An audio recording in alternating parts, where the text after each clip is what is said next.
오늘 저희들에게 주신 말씀은 히브리서 11장 23절에서 26절입니다. 상 주심을 바라보는 믿음. 같이 읽으시겠습니다. 시작.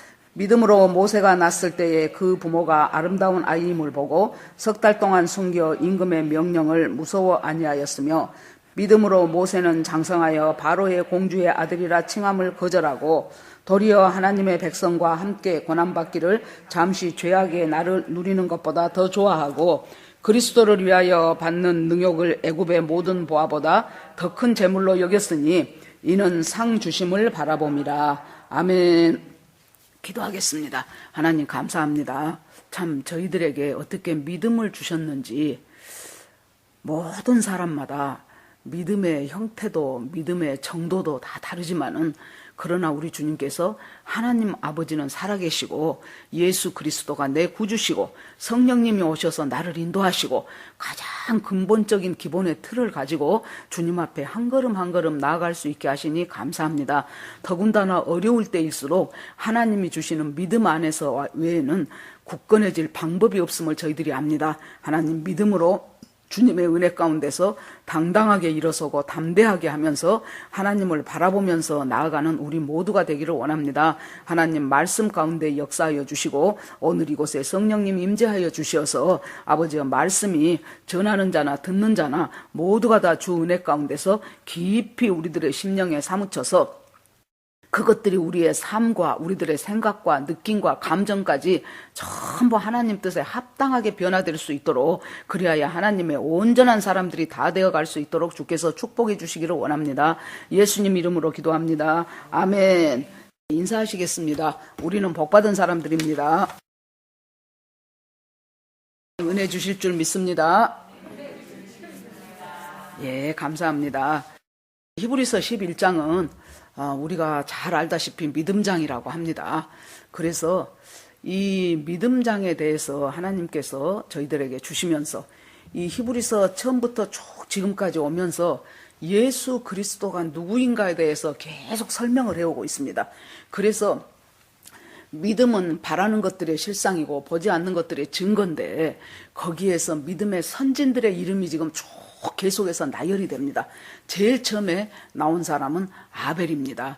이 아벨을 어떻게 하나님은 평가하시냐 그러면은 그가 보다 더 나은 제사를 드림으로 의로운 자라고 칭함을 받게 하셨습니다. 그래서 쭉 나오는 이 믿음의 사람들이 각자 보면은 믿음의 다른 단면들을 보여줘요.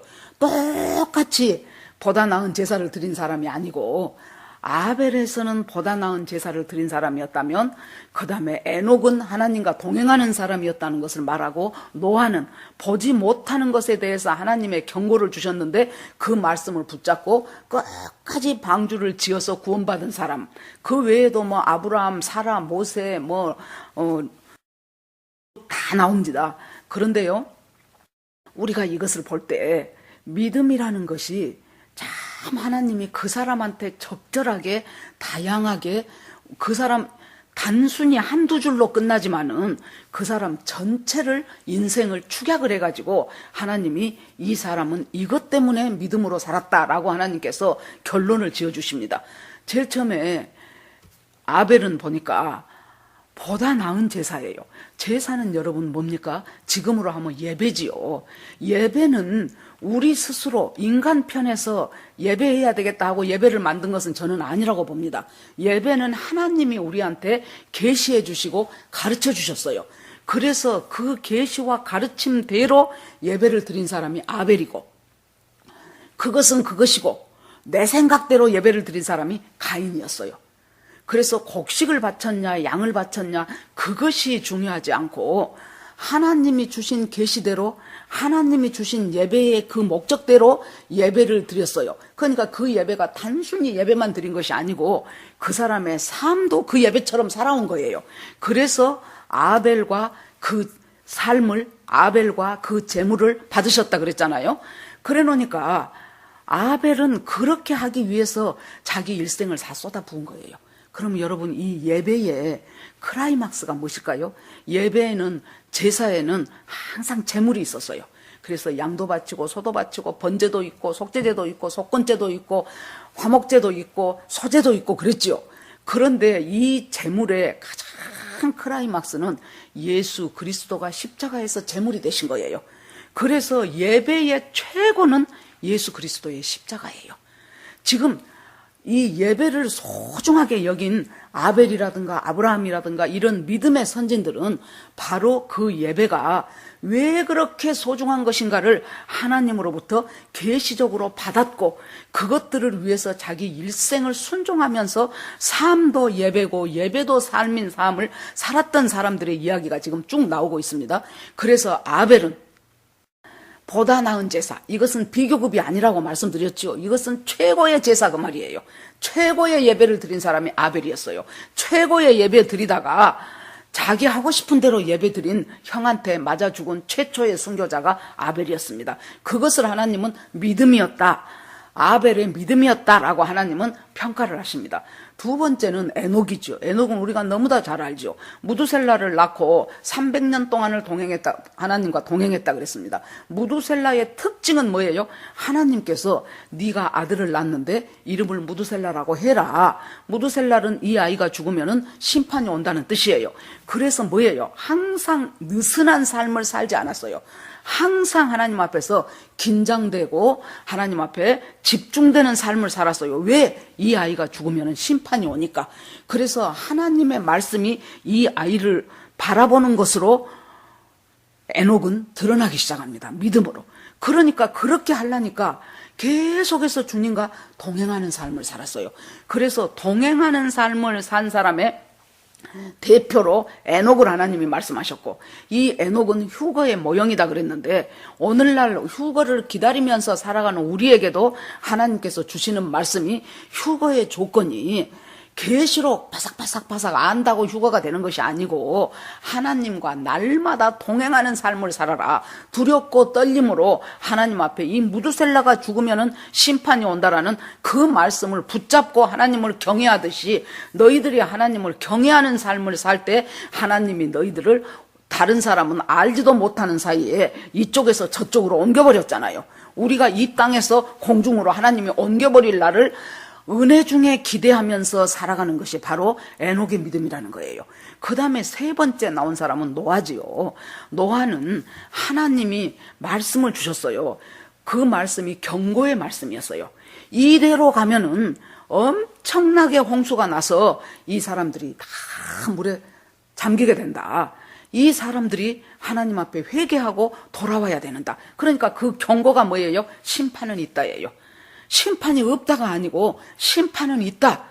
그러기 위해서 너는 그 경고하심을 받아서 네가 구원받기 위해서는 구원의 방주를 지어야 된다. 그래서 우리도 구원받기 위해서 계속해서 하나님의 말씀을 붙잡고 살아가면서 그 말씀 가운데서 우리가 구원의 방주를 지어가는 거예요. 여러분, 오늘 짓기 시작해서 내일 완성된 구원 방주가 어디가 있겠습니까? 많이 걸렸어요. 100년이나 걸렸어요.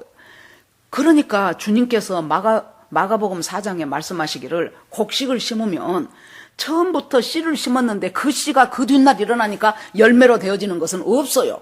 씨를 심으니까 그 다음에 싹이 났어요. 싹이 나니까 이삭이 폈어요. 이삭이 펴고 염으로서 곡식을 걷게 되었다는 거예요. 우리의 구원과 우리의 믿음도 이 원리에서 우리가 벗어나지 않는다고 생각합니다. 복음의 씨앗이 우리 심령 속에 떨어졌어요. 그러면 이 복음의 씨앗이 씨앗 그대로 있으면은 죽어버린다니까요. 이 씨앗이 싹이 나요. 그리고 여러 가지 환경과 말씀과 은혜와 이런 것들을 체험하면서 이제 이삭이 피어요.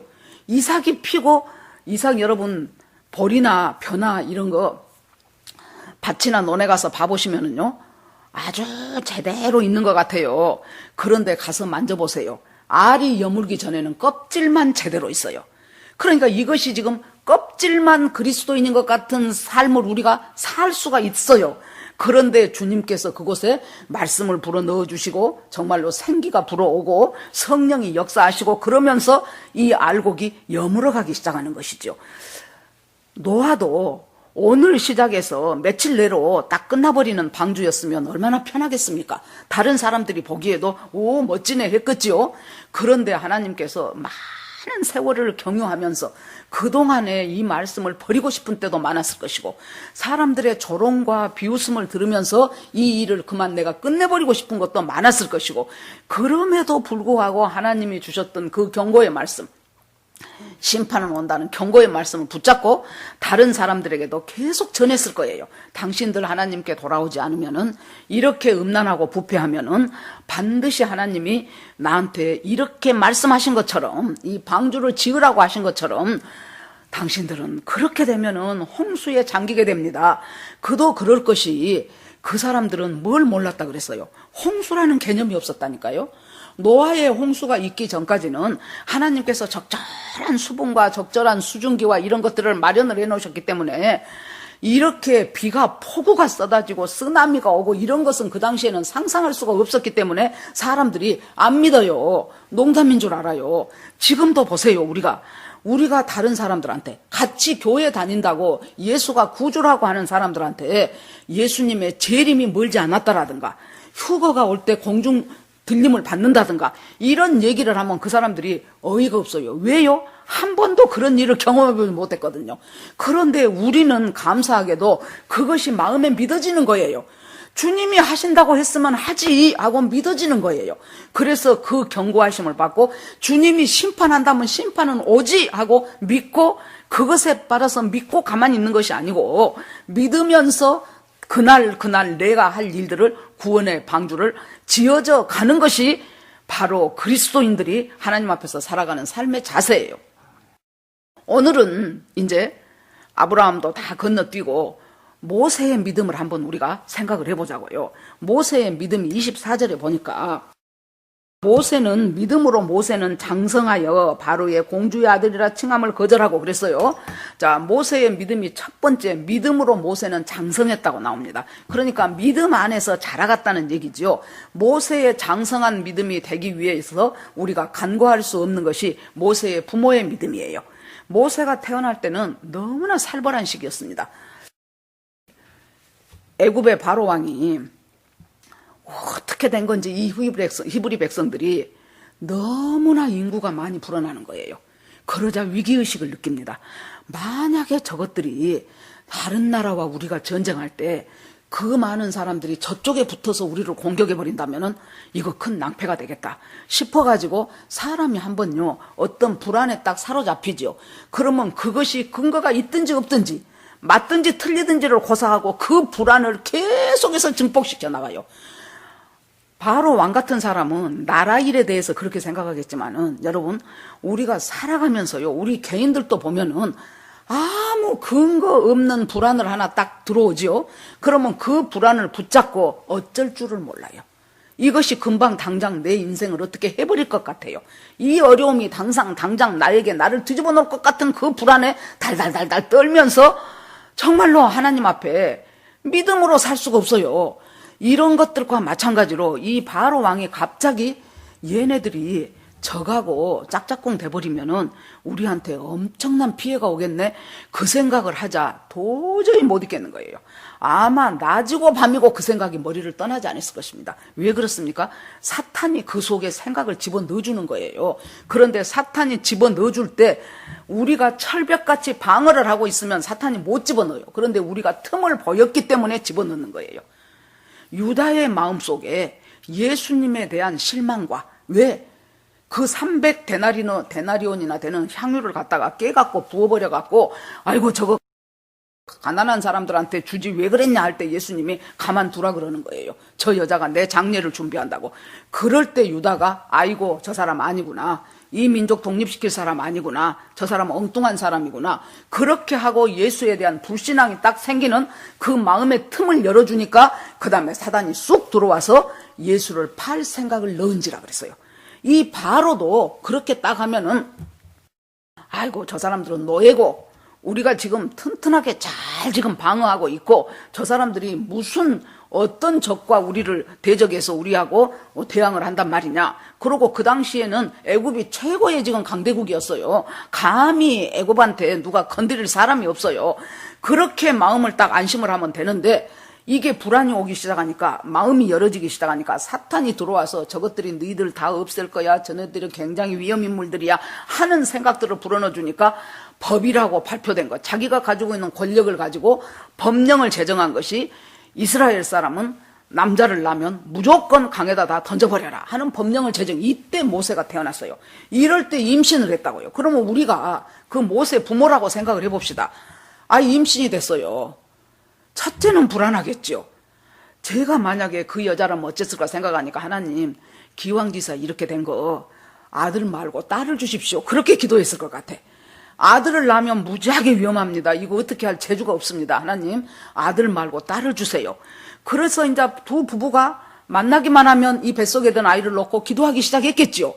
그러는데 하나님께서 주시는 것이 담대한 믿음을 주시는 거예요. 뭔가 이 아이를 통하여 이 민족을 어떻게 구원해 갈 것 같다는 그 뭔가는 모르는 막연함이지만은 실은 확실하게 막 마음속에 달이 찰수록, 아이가 뱃속에서 커갈수록 이 믿음들이 굳어져 가는 거예요. 이것이 모세의 부모의 믿음이었어요. 그 뱃속에서부터 엄마, 아버지의 믿음의 기도를 듣고 자란 이 모세 역시 그 믿음이 전수받은 속에서 태어났다고 볼 수가 있습니다. 자, 그래서 애를 낳았더니 아들이에요. 그 모세를 낳고 보니까 그가 심히 아름다우니 그랬어요. 이 아름답다는 것이 여러분, 그냥 눈, 코, 입 잘생겼다는 말이 아니라는 것은 당연히 알겠죠. 히브리어 그 원어에 보면은 토브로 나와. 토브는 여러분 뭐예요? 하나님이 천지를 창조하시고 첫째 날, 둘째 날, 셋째 날 창조할 때마다 제일 끝에 하나님이 하나님 보시기에 좋았더라가 토브예요. 이 모세를 딱 낳는데 보니까 뭔가 하나님이 이 아이와 함께하고 있고 하나님이 뭔가 뜻이 있으셔서 이 아이를 우리 자식으로 낳게 하셨다는 그런 믿음과 확신이 들어가는 거예요. 이 엄마, 아버지 마음속에. 그래서 그 믿음을 가지고 이 사람들은 뭐 했어요? 애를 낳아서 3달 동안을 몰래 숨겨서 키웠어요. 어떻게 해서든지 이 아이가 남한테 드러나지 않게 하기 위해서 집 밖에를 나오도 안 했을 것이고 아주 조심해서 이 아이를 3달을 키웠어요. 그것이 이 3달이라는 것이 여러분 뭡니까? 우리 인간이 할 수 있는 한계예요. 인간의 최선을 다했어요. 자기 부모가 최선을 다했는데 그 인간의 최선은 한계가 있어요. 그 한계가 3달이에요. 그 한계를 지나고 나니까 이제는 이 아이를 내보낼 수밖에 없어요. 100일 가까이 되니 애도 등치도 커지고 울음소리도 우렁차지고 그랬을 거 아닙니까? 그래서는 드디어 이 사람들이 또 하나의 최선은 뭐예요? 갈대상자를 만드는 거였어요. 갈대상자를 만들어서 역청을 칠하고 그리고 아이를 그 속에 눕혀서 바로 나일강에다 띄어보내는 일을 했죠. 이것이 모세의 부모의 믿음이었어요. 이 믿음 속에서 모세는 드디어 강에 띄워져 나가기 시작할 때 바로의 공주가 이 아이를 목욕하러 왔다가 건진 것, 이건 이제 다 우리가 아는 일이죠. 자, 그래서 이 모세의 부모의 믿음 속에서 모세는 태어났습니다. 그런데 우리가 알다시피 그 아이가 참 기기묘묘하게 해가지고 다시 모세의 엄마의 젖먹고 크게 되죠. 유년 시절을 보낼 수 있게 하죠. 그래서 이 유년 시절을 보낼 수 있는 그 기간 동안에 모세의 부모가 얼마나 이 아이한테 내가 너를 뱃속에서 임신했을 때 하나님이 이런 믿음을 주셨다, 이런 확신을 주셨다, 네가 태어났을 때 하나님께서 이렇게 분명히 이 민족을 위해서 네가 뭔가는 몰라도 너를 하나님이 쓰실 것이라는 확신 속에서 내가 너를 태어나게 했었다. 그리고 쭉 옛날부터 하나님이 어떻게 하셨는가, 이 두 사람이 다 레위지파라 그랬어요. 그러니까 레위지파라는 것을 강조하는 것은 뭘 말합니까? 말씀을 알고 하나님에 대해서 어떻게 제사드려야 예배드려야 된다는 것을 아는 사람이란 얘기예요. 그래서 믿음이 흘러왔어요. 400년이나 됐어도 이 사람들 속에 그 믿음의 교육을 했지요. 모세한테 믿음의 교육을 하니까 불과 몇 년 걸렸던 그 믿음의 교육이 나중에 40년 가까이 바로의 왕궁에서 당시로서는 최고의 엘리트 교육을 받았던 그 바로의 왕궁의 그 교육이 몇 년 받았던 부모의 교육을 못 이겨. 부모한테 받았던 신앙 교육이 확실하게 자리 잡혀버리고 나니까 이 40년을 엘리트 교육을 받았어도 그 교육은 단순히 하나의 지식 습득과 교육일 따름이었어요. 그래서 모세가 사도행전 7장에 보니까 모세가 40이 되매 자기 이스라엘 민족을 구원할 생각을 가졌다 그랬어요. 그래 놓으니까 모세의 마음속에 40이 될 때까지 왕궁에서 살면서도 무슨 생각을 한 거예요? 나는 하나님께서 이 민족을 구원하기 위해서 하나님이 나를 태어나게 하셨고 나한테 그 사명을 주셨다라는 것을 점점 확인해 가면서 나이 40이 됐다 그 말이에요. 자, 그런데 이제 여기서 봅시다. 그러면 모세의 이 믿음을 갖다가 이렇게 단적으로 몇 마디로 말해주는데요. 24절을 보니까 믿음으로 모세는 장성하여 바로의 공주의 아들이라 칭함을 거절하고 그랬어요. 그래서 첫 번째 이 모세가 결단해야 되는 믿음은 뭐였습니까? 공주의 아들이라고 칭함을 거절했어요. 여러분, 이때 이 공주가 무남동녀였다 그래요. 그리고 이 공주한테 다른 자식이 없었답니다. 그래서 모세를 양자로 드렸대요. 그것이 요세푸스 그 기록에가 나온다고 합니다. 저는 직접 안 읽어봤지만은. 그러니까 차기 왕순이 1순위가 아니겠습니까? 그러니까 공주의 아들임을 거절한다는 것은 단순히 나 공주 아들 안 해 이것이 아니고 자기가 잡아야 되는 그 권력을 잡으면은 부귀 영화가 다 덤으로 따라오지요. 여러분 한번 봐보세요. 한번 권력욕에 사로잡힌 사람들이 얼마나 그것에서 못 벗어나는가 보세요. 국회의원 한번 되고 이렇게 온 집안이 다 폐가 망신이 될 정도로 그렇게 해도요. 그것 되려고 정말로 거짓말도 잘하고 핑계대기도 잘하고 돈도 그냥 이 돈이고 저 돈이고 정신없이 하고 여기 가서는 이 말하고 저기 가서는 저 말하고 왜 그래요? 그 권력에서 따라오는 부귀영화가 있기 때문에 그 맛을 한번 본 사람은 그걸 포기를 못해요. 도저히 포기할 수밖에 없을 때 어쩔 수 없이 포기를 한 거지 자기가 기꺼이 포기한 사람은 없다니까요.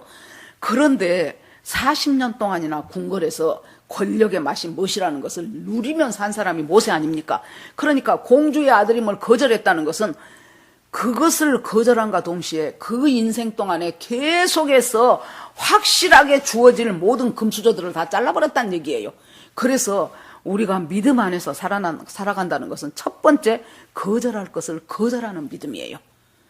아무리 그것이 나한테 뭔가 플러스가 된다 할지라도 하나님 뜻이 아니면은 주님 공주의 아들이고 차기의 왕이 될 것도 거절한 사람이 있는데 여러분 이것은 자잘한 이익 때문에 내가 거절할 것을 거절하지 못하는 그리하여 아버지의 마음을 심히 아프게 하는 사람이 돼서는 안 돼요. 우리가 금년 2021년을 살아가면서 이 모세의 믿음 가운데서 첫 번째는 뭐예요? 거절할 것을 거절하게 하소서. 한번 따라해 보세요. 시작. 거절할 것을 거절하게 하소서. 예. 거절할 것을 거절하는 믿음을 가져요. 그 다음에 두 번째 보니까 25절에 도리어 하나님의 백성과 함께 고난받기를 잠시 죄악의 악을 누리는 것보다 더 좋아하고 이 25절에 보니까 더 좋아하는 것이 있어요. 그러니까 우리가 선택을 할 때 뭔가 이거 버려 그러면은 버리기가 힘들어요. 그런데 이것보다 훨씬 더 좋은 것을 주면서 이것 가지고 그거 버려라 그러면 버릴 수가 있어요. 그러니까 모세는 무엇을 알았다는 거예요? 25절에 하나님의 백성과 함께 여기에서 중요한 것이 이스라엘 백성이란 말을 안 써요. 내 백성이란 말도 안 써요. 하나님의 백성이라는 거예요. 그러니까 하나님의 백성이니 하나님이 함께 하시고 하나님의 때가 되면 애굽에서 인도하여 낼 것이다. 그곳에 나는 쓰임받을 뿐이다. 이것을 모세가 확실하게 깨달았어요. 그래서 하나님의 백성과 함께하는 그 고난이 잠시 죄악을 낙을 누리는 것보다 더 좋아했어요. 그래서 대차대조표를 딱 만들고 사도 바울도 자기가 누릴 수 있는 것들이 얼마나 많았습니까? 그럼에도 불구하고 예수 그리스도의 복음과 딱 나란히 대조를 해보니까 이것은 버려야 될 것이었어요. 이것은 취할 것이 못됐어요. 그래서 예수 그리스도를 따르기로 그 인생 전체가 올인을 하죠. 자, 여러분 탕자가 보세요. 탕자가 돼지 우리에 있고 쥐염 열매 먹으면서 이곳이 살만하네 그랬다면 아버지 집을 그리워하겠습니까? 안 해요. 이것이 이 열매 먹을만하네 그랬으면은 아버지를 생각하냐고요? 안 한다고요. 그런데 거기서 뭘 생각하게 됩니까? 야, 이 돼지 우리가 얼마나 냄새나고 얼마나 처참하고 얼마나 비참한 곳이고 그리고 이 내가 그동안 이곳에 아버지를 떠나서 추구해왔던 그 모든 것들이 실은 쥐염 열매였네.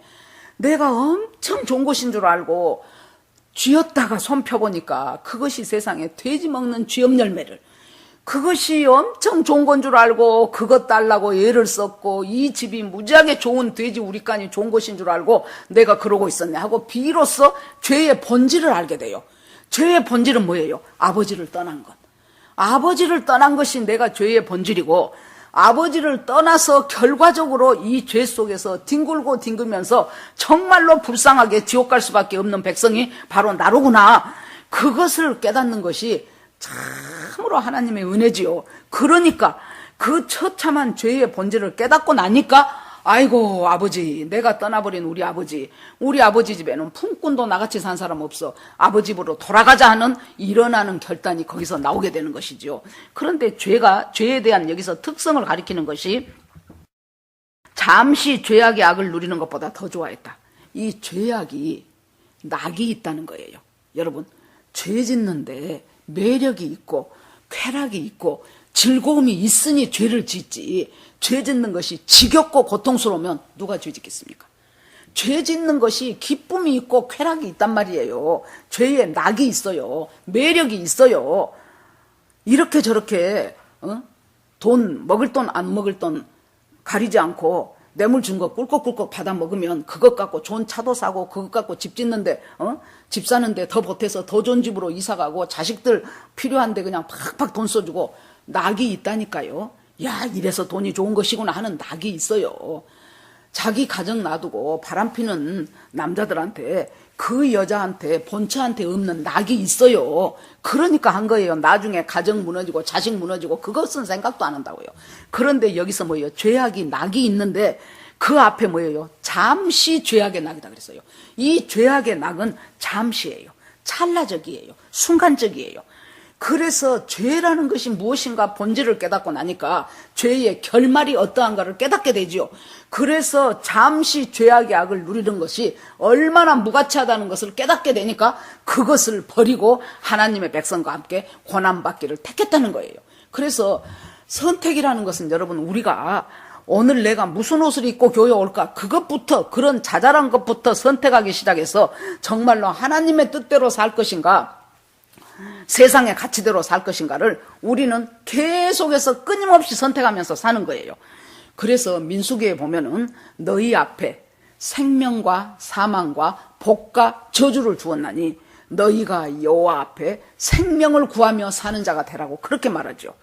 엘리야도 이스라엘 백성들이 양손에 떡을 들고 하나님이 유리하면 하나님으로 옮겼다가 바알이 유리하면 바알로 옮겼다가 이것을 왔다 갔다 하죠. 엘리야가 여러분, 참과 거짓은 둘 중에 하나지 두 개를 같이 취할 수는 없어요. 진리를 취하든지 거짓을 취하든지 둘 중에 하나지, 한 손에는 진리를 취하고 한 손에는 거짓을 취하고 그런 것은 있을 수가 없어요. 그런데 그것이 가능하다고 사탄은 속삭이지요.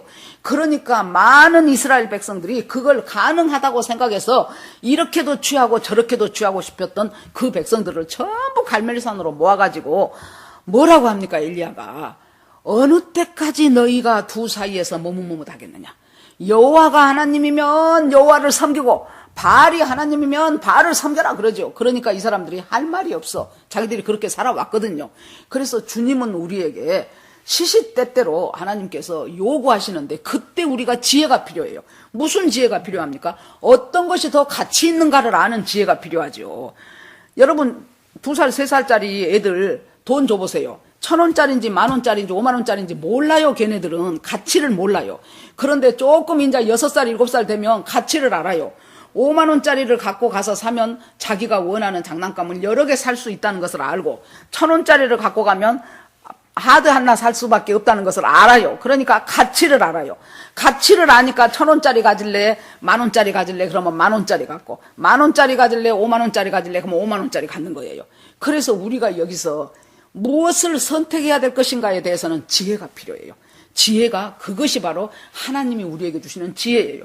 참 지혜는 하나님 안에서 제대로 된 분별력을 갖게 해요, 우리한테.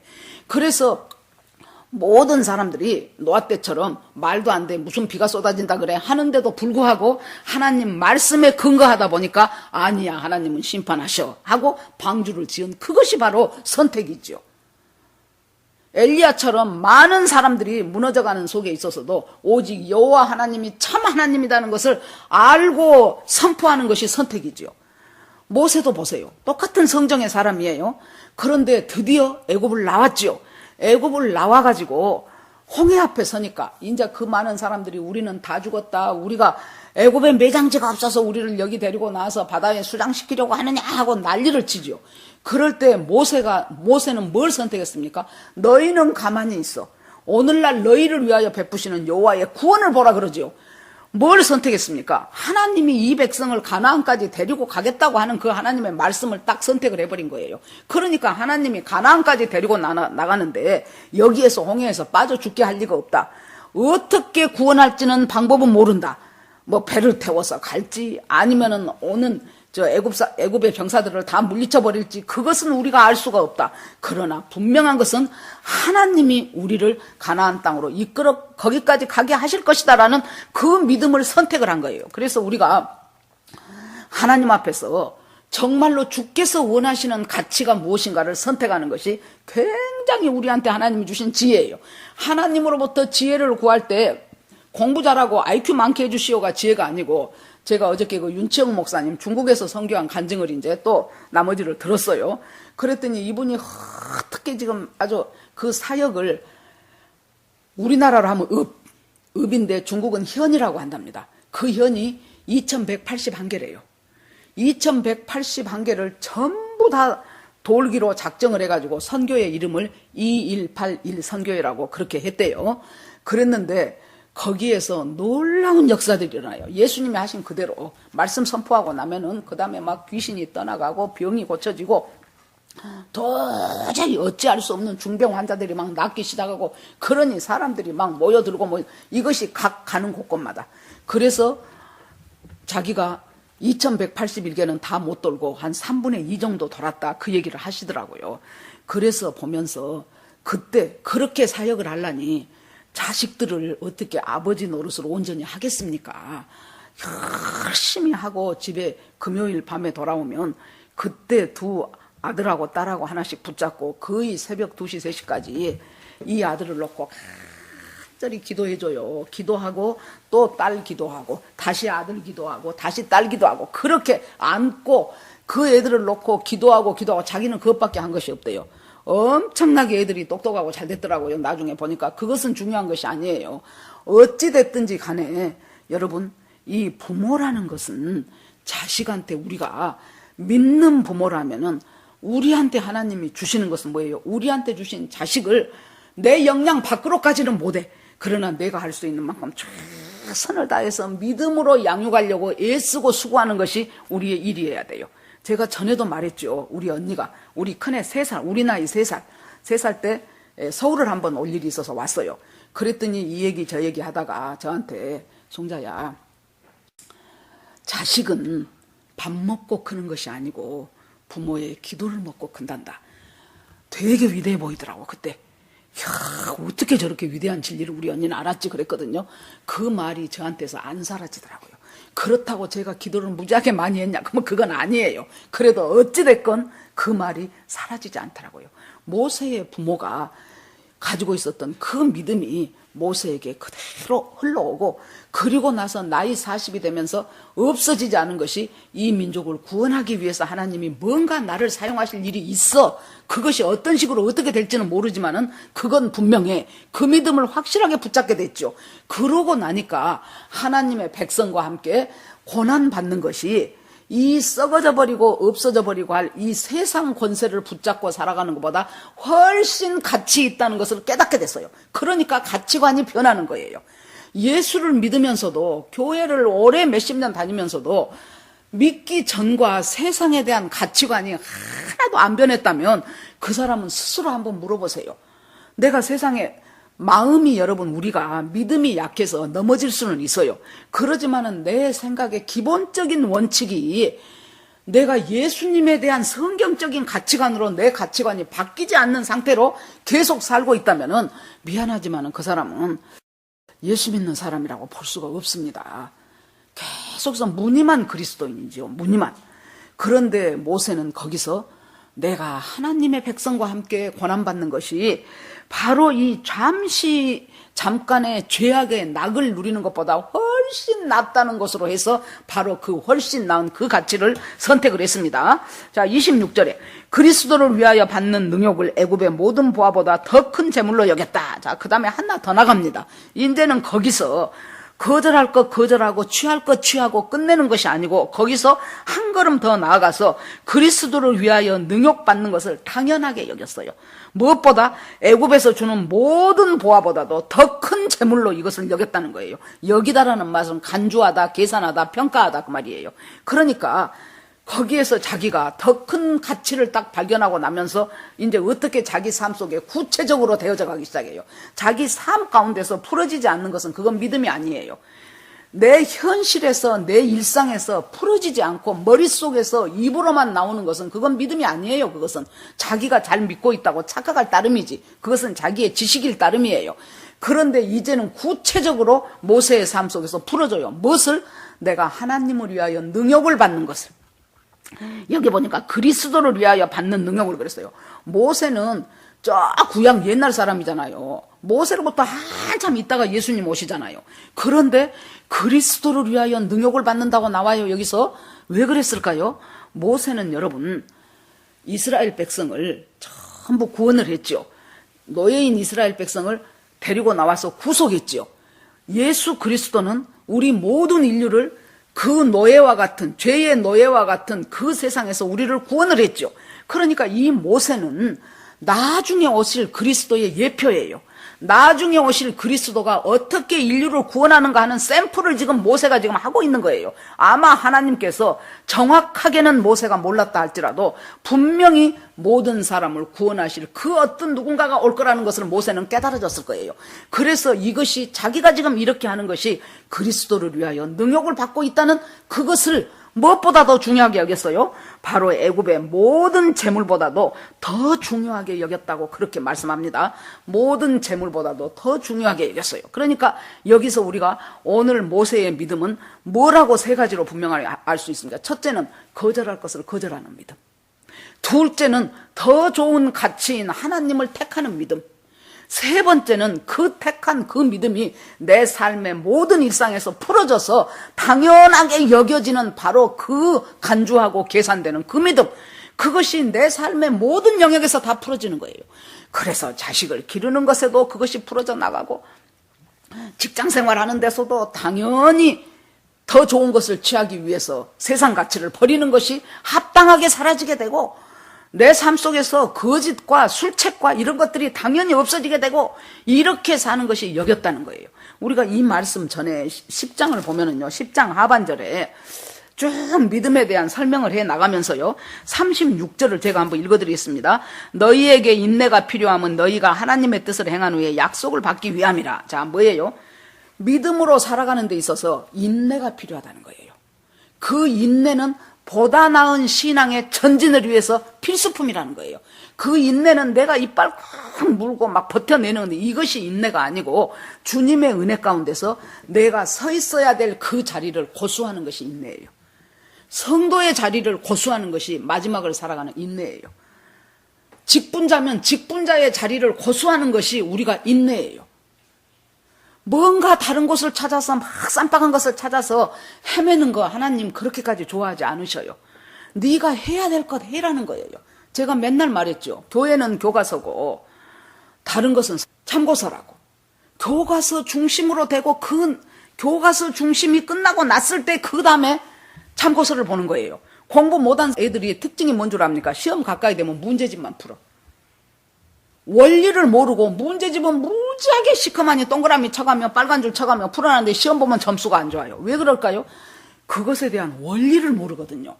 그 공부, 그 과에서 뭐가 중요하다는 것을 모르거든요. 그러고 맨날 문제집만 풀어요. 문제집만 풀면은 여러분 실력이 안 늘어요. 계속해서 오늘은 이 컨퍼런스, 내일은 저 아무개가 못한다 하면 또 거기 쫓아다니고 우선 후끈하지요, 여러분. 그러지만은 근본 원리를 망각해버리니까 실력이 안 늘어요. 믿음의 실력이 안 늘어요. 별로 맛없는 것 같은 집에서 먹는 집밥이 우리를 건강하게 하지, 한번 나가서 뷔페 배 터지게 먹고 오는 것이 우리를 건강을 안 지켜준다 그 말이에요. 쌈박한 아이스크림이 우리 건강을 지켜주는 거 아닙니다. 여기에서 날마다 내 일상의 삶 속에서 하나님의 말씀이 여겼더라. 오, 주님이 이러네요. 하나님 이렇게 역사하시네요. 주님 말씀이 이랬는데 진짜 살고 보니 주님 말씀이 맞네요. 이것이 여겨지는 거예요. 그러니까 내 일상 속에서 계속해서 적용되고 풀어지는 말씀, 이것이 지금 우리가 2021년을 살아가야 될 그 말씀이에요. 그런데 그것을 하기 위해서 무엇이 필요하다? 인내가 필요하다. 인내가 필요하다는 거예요. 인내라는 것은 글자 그대로 참는 것이지만은 어떻게 구체적으로 참는가? 내가 있어야 될 자리, 내가 서야 될 자리, 엄마의 자리, 아빠의 자리, 부모의 자리, 자식의 자리, 목사의 자리, 권사의 자리, 내가 서 있어야 될 그 자리, 그 자리에 미혹이 오고 유혹이 오고 비난이 오고 폭풍이 와도 그 자리에 주님의 은혜 붙잡고 묵묵하게 서서 믿음의 전진을 하는 것. 그래서 우리는 뒤로 돌아가서 침륜에 빠질 자가 아니라 그랬어요. 우리는 뒤돌아갔고 다시 무너져버릴 사람이 아니고 주 앞에서 오직 영혼을 구원함에 이르는 믿음을 갖고 하나님 앞에 전진해야 될 사람이다 하고 11장이 쭉 나오거든요. 이제 자, 그러면은 그 다음에 모세가 이렇게 거절할 것 거절하고 택할 것 택하고 여길 것 여기고 그렇게 살아갈 수 있었던 동인이 무엇이냐? 상 주시는 이심을 바라봄이니라예요. 이렇게 할 수 있었던 가장 근본적인 원인이 나에게 상 주시는 하나님을 바라본 거예요. 우리가 히브리서 11장 6절에 뭐라고 나옵니까? 믿음이 없이는 하나님을 기쁘시게 못하나니 하나님께 나오는 자는 그가 계신 것과 하나님을 찾는 자들에게 상 주시는 이심을 믿어야 할지니라 그랬어요. 상 주심을 바라보는 거예요. 바울도 표대를 향하여 나아간다 그랬어요. 내가 주님 나라 가고 나면은 나를 위하여 예비된 면류관이 있다 그랬어요. 그래서 우리가 하나님 앞에서 겸손하게, 아이고 나는 지옥만 면해도 좋아요. 아니요. 나는 무사히 졸업만 해도 좋아요. 그러면 안 되잖아요. 우리 지금 뭐 누가 합격했다, 뭐 누가 취직했다 이런 소리가 어저께 12월 31일 참 오후에 늦게 그렇게 들려오니까 참 이 해가 가기 전에 하나님이 주신 선물 같다는 생각이 들면서 굉장히 마음이 기쁘더라고요. 여러분, 상 주시는 이심을 바라보는 거예요.